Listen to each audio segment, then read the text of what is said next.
También la primera derivada de una función nos sirvió en el módulo 21 para conocer los extremos relativos de una función en un intervalo. También va a tener interés teórico en el conocimiento del crecimiento o decrecimiento de la curva.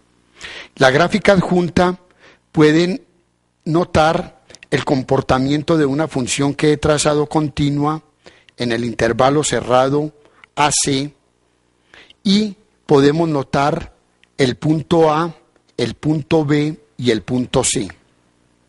En el trayecto desde A hasta B, la curva se dice que es creciente desde A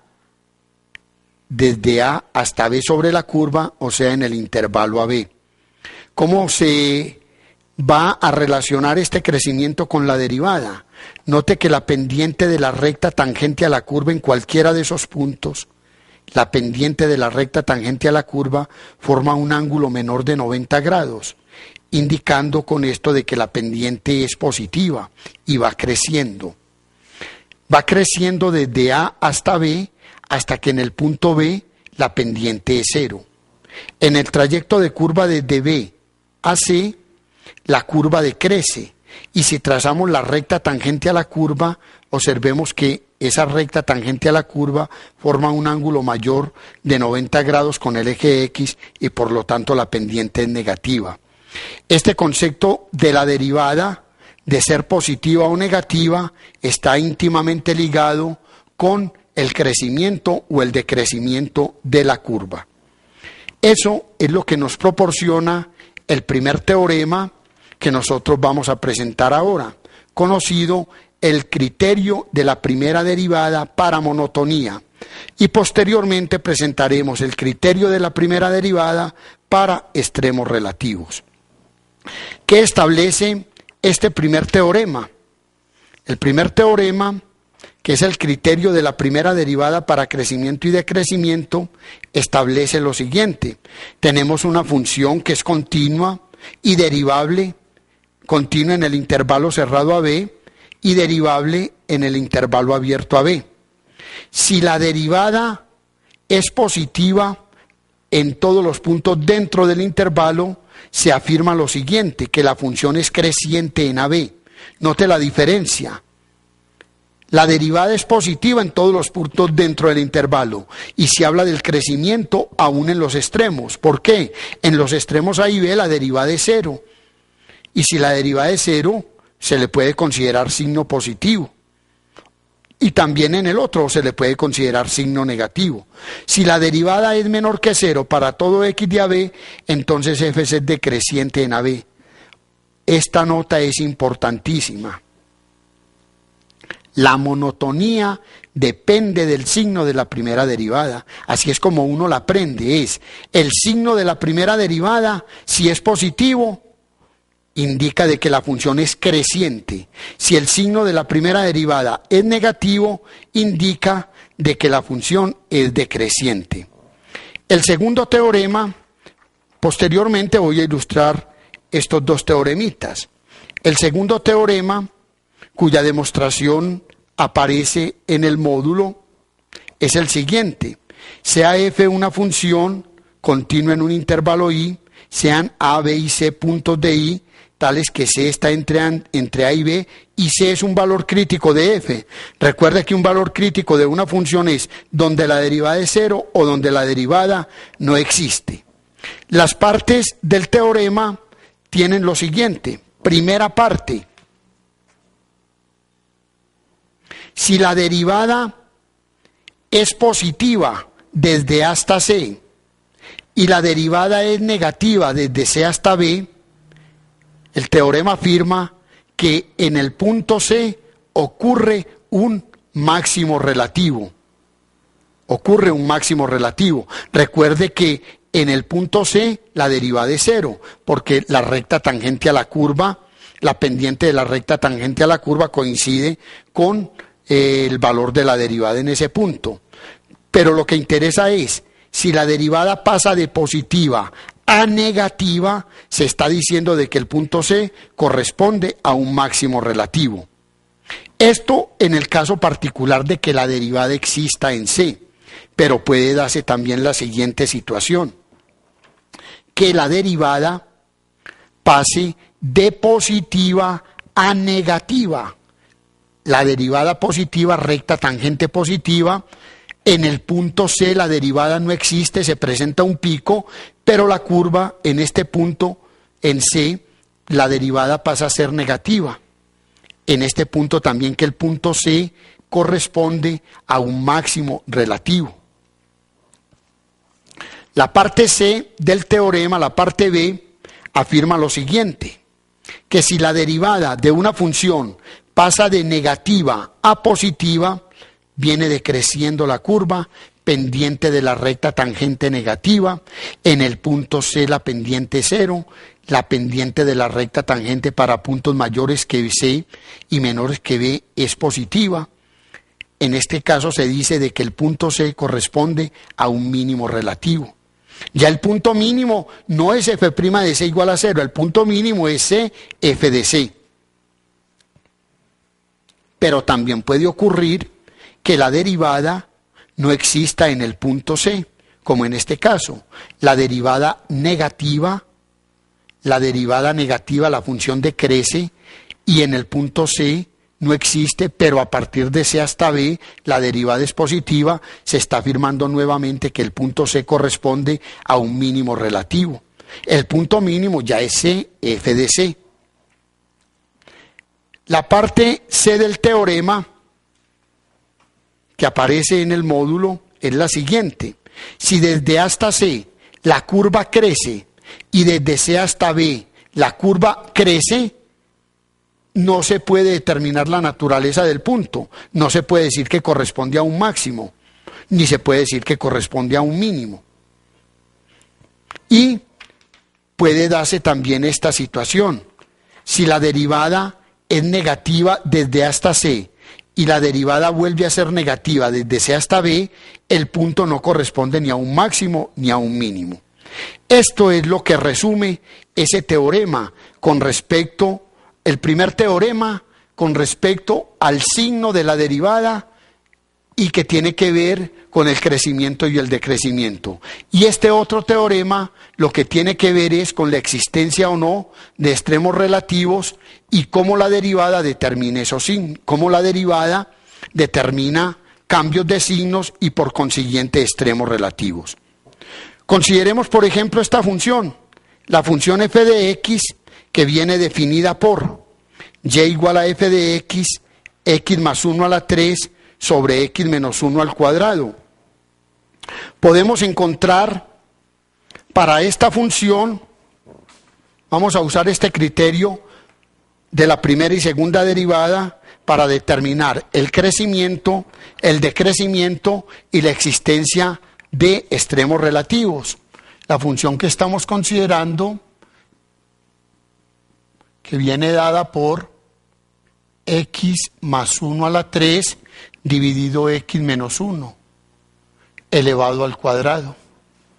Y', que es igual a f' de x, usando la regla de la derivada de un cociente es 3 por x más 1 al cuadrado, por el denominador, que es x menos 1 al cuadrado, menos el numerador, x más 1 a la 3, por la derivada del denominador, que es 2 por x menos 1, dividido x menos 1 a la 4. Después de simplificar esta expresión, se obtiene para la derivada la siguiente fórmula, igual a x más 1 al cuadrado, que multiplica a x menos 5, dividido x menos 1 elevado a la 3.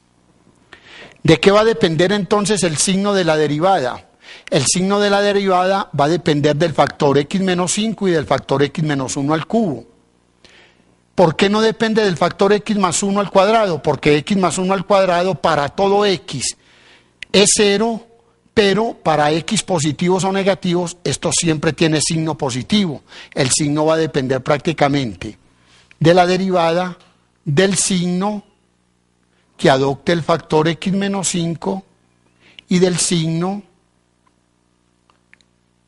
que adopte el factor x menos 1 a la 3.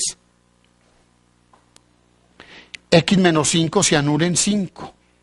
Si le doy a x valores mayores que 5, el signo de x menos 5 es positivo.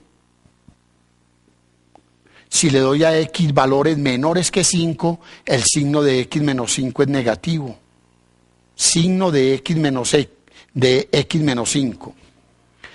Igualmente, x menos 1 al cubo, si analizamos su signo, si anula x menos 1, se anula en 1, digamos por acá.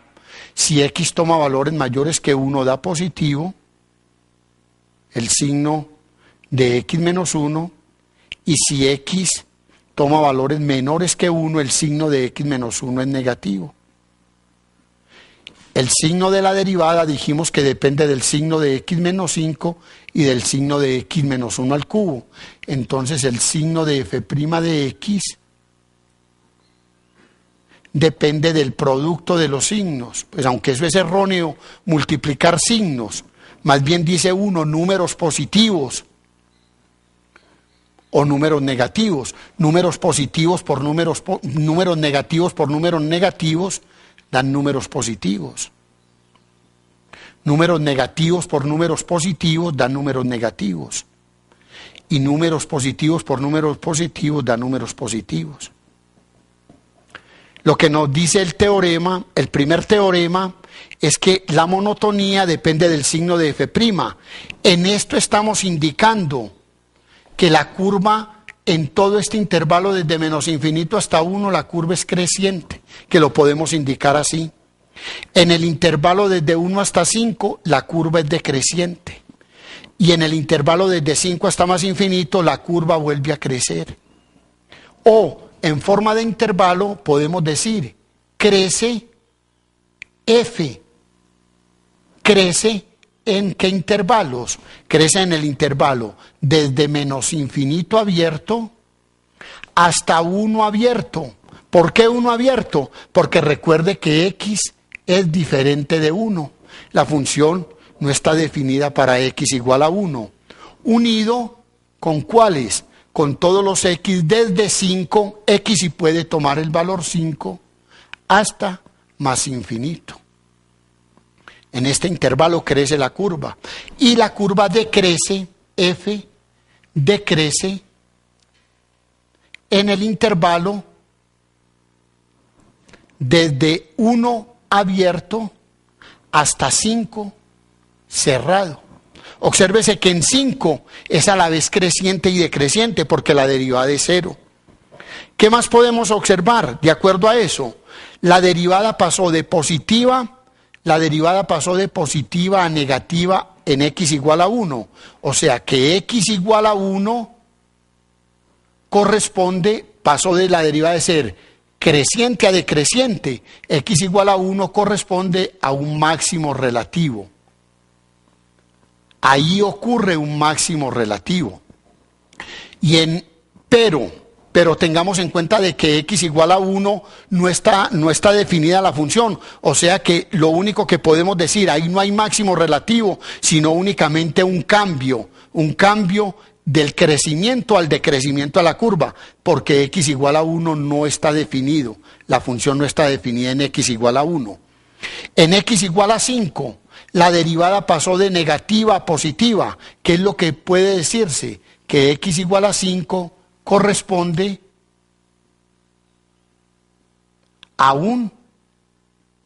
la derivada pasó de ser negativa a positiva, a un mínimo relativo. A un mínimo relativo. ¿Cuál es el punto mínimo? El punto mínimo ya está sobre la curva. El punto mínimo, que lo podemos denotar así, es el valor de 5 y f de 5.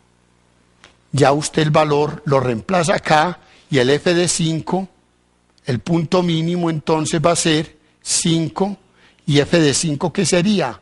5 más 1, 6 a la 3, 6 a la 3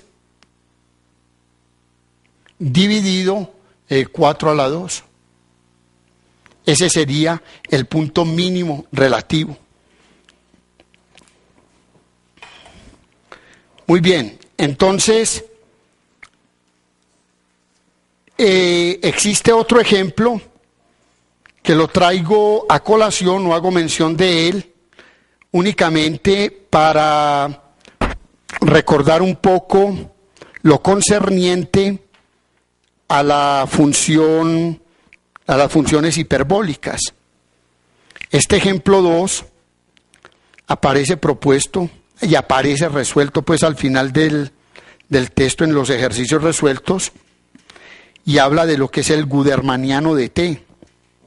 El gudermaniano de T, denotado por este símbolo G de T, se define como tangente a la menos 1 del seno hiperbólico. Esto no es seno de HT, sino seno hiperbólico de T. Y lo que pretendemos demostrar es de que ese gudermaniano de T es una función impar y que el gudermaniano de T es una función creciente. Una función es par, quiero recordar lo que significa una función par o una función impar. Es lo mismo, se habla de que f es par si f de x coincide con f de menos x para todo x que esté en el dominio y que una función es impar cuando f de menos x es igual a menos f de x. Las funciones pares son simétricas con respecto al eje y las funciones impares son simétricas con respecto al origen. Cuando me dicen que demuestre que el gudermaniano de T, que está denotado por este símbolo, el gudermaniano de T, y se está definiendo como la tangente inversa del seno hiperbólico de T, y me dice la primera parte, demuestre que el gudermaniano es una función impar, entonces lo que hay que probar es lo siguiente, que el gudermaniano de menos T es igual a menos el gudermaniano de T. Es lo que me está diciendo aquí. Hay algo importante con respecto a la función tangente inversa. Tangente inversa de un número menos P es menos la tangente inversa del número P. Se va a usar pues ese hecho. Para demostrar esta igualdad, pues partamos de la cantidad que está escrita en el miembro izquierdo, que es el gudermaniano de menos T de acuerdo a esta definición. Obsérvese bien la definición. El gudermaniano de menos T es igual por definición a la tangente inversa de el seno hiperbólico de menos T, de acuerdo a la definición. Estoy tomando esta. Esto es igual entonces a tangente inversa de la definición de seno hiperbólico. Recuerde, el seno hiperbólico de x se definió como e a la x menos e a la menos x sobre 2. Apliquemos la que será el seno hiperbólico de menos t. El seno hiperbólico de menos t es e a la menos t menos e a la menos t dividido 2. ¿Qué va a ser entonces esto? Es tangente inversa de, dentro del paréntesis, obsérvese que esto da e a la t menos e a la t, colocando primero esta, menos e a la menos t más e a la menos t sobre 2. O, lo que es lo mismo, tangente inversa de, esto será menos seno hiperbólico de t. Y de acuerdo a esta propiedad que acabamos de establecer acá, tangente a la menos 1 de menos p es menos la tangente a la menos 1 de p, se va a tener entonces de que esto es menos tangente a la menos 1 de seno hiperbólico de t. Es decir, esto es menos el gudermaniano de t. Hemos demostrado que el gudermaniano de menos t es igual a menos el gudermaniano de t. En la misma forma, ¿cómo podríamos comprobar que esa función del gudermaniano de t es una función creciente? ¿Cómo podríamos usarlo? Vamos a usar el criterio de la derivada. ¿Qué es lo que tendremos que demostrar? Si el gudermaniano de t queremos demostrar que es una función creciente, debemos probar que la derivada es positiva en todos los puntos de su dominio. Eso es lo que hay que probar. O sea, nos proponemos entonces comprobar que esta función que acabamos de definir, que es gudermaniano de t, igual a la tangente inversa del seno hiperbólico de t, nos proponemos demostrar de que esta gudermaniano de t derivada, coloquémosla así, derivada, es siempre positiva. Y con eso estaremos demostrando de que el gudermaniano de t es una función creciente. En efecto, ¿qué será entonces la derivada de esta función? Que es gudermaniano de t prima. Es la derivada de tangente inversa.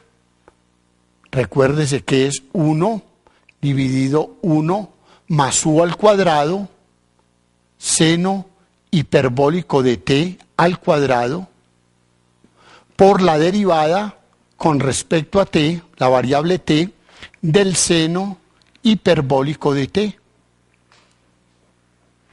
Entonces esto es igual a 1 dividido 1 más seno hiperbólico al cuadrado, seno hiperbólico, vamos a escribirlo así, seno hiperbólico al cuadrado de t por la derivada con respecto a t del seno hiperbólico de t, que es coseno hiperbólico de t. Una de las identidades que propusimos cuando presentamos las funciones hiperbólicas era esta, de que 1 más seno hiperbólico al cuadrado de t es coseno hiperbólico al cuadrado de t, coseno hiperbólico al cuadrado de t, por coseno hiperbólico de t. Cancelando coseno hiperbólico con coseno hiperbólico, me va a quedar de que la derivada del gudermaniano de t es 1 sobre el coseno hiperbólico de t.